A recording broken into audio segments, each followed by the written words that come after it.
Hi friends, welcome to cook with SD channel. இன்றைக்கி நம்ம என்ன பார்க்க போகிறோம்னா முருங்கைக்கீரை பொடி. நிழலில் காஞ்ச முருங்கைக்கீரை வரிப்பு இந்த அளவுக்கு நல்லா காஞ்சி எடுத்து வச்சுருக்கிறேன். நிழலில் காஞ்சு நல்லா இப்போ இதே நல்ல சலசலன்னு காஞ்சிட்டுது. இப்போ இதை லைட்டாக நம்ம வறுக்க போகிறோம். அதுக்கு தேவையான பொருட்கள் கடலைப்பருப்பு 1 கப்பு, உளுந்தம்பருப்பு சும்மா ஒரு 1/2 கப்பு, மல்லி 1 ஸ்பூனு, மிளகு இதுதான் காரம் நம்மளுக்கு, ஒரு 10 கிராம் மிளகு, ஜீரகம் அதே மாதிரி ஒரு 10 கிராம் ஜீரகம். இப்போ இது எல்லாம் நம்ம ட்ரையாக வறுக்க போகிறோம். இப்போ இதை வறுத்துக்கலாம். இப்போ கடலைப்பருப்பு இது கொஞ்சம் வறுத்ததுக்கப்புறம் உளுந்து பருப்பு ஆட் பண்ணலாம், மல்லி ஆட் பண்ணிக்கலாம். கொஞ்சம் வறுக்கணும். இது நல்லா உளுந்தம் பருப்பையும் உள்ளே போட்டு வறுத்துக்கலாம். அடுத்தது மிளகு,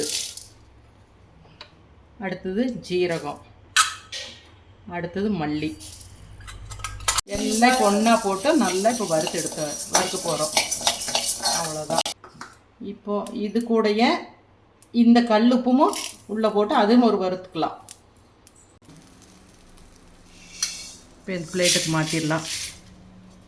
அடுத்தது கீரையை லைட்டாக சூடு பண்ணிக்க போகிறோம். இப்போ இந்த முருங்கீரையை நம்ம வடச்சட்டியில் போட்டு லைட்டாக சூடு பண்ணால் போதும். அந்த வடச்சட்டி சூட்டுக்கே இது சூடாகி ஆஃப் பண்ணி விட்டுடலாம். ஒரு 2 செகண்ட் இருந்தால் போதும். லைட்டாக இப்போ சூடு ஏறிட்டது. இந்த வடச்சட்டி சூட்டுக்கும் மறுக்கா வணங்குறதுக்கு இது கரெக்டாக போயிரு. கொஞ்ச நேரம் ஆறுனதுக்கப்புறம் இதை காட்டுறேன்.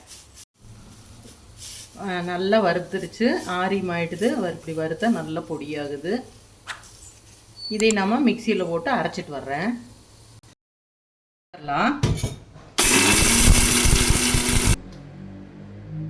நல்லா நைஸாக அரைச்சாச்சு, போதும்.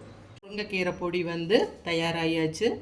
இப்போ இது சுடு சாப்பாட்டுக்கு, தோசைக்கு, தோசை மேலே போட்டு சாப்பிடலாம். குழந்தைகளுக்கு தோசை மேலே போட்டு கொடுங்க, நல்லா விரும்பி சாப்பிடுவாங்க. நல்லா அயன் சத்து உள்ளது. தேவைன்னா சொல்லுங்கள், நாங்கள் வேணால் செஞ்சு கொடுக்குறோம்.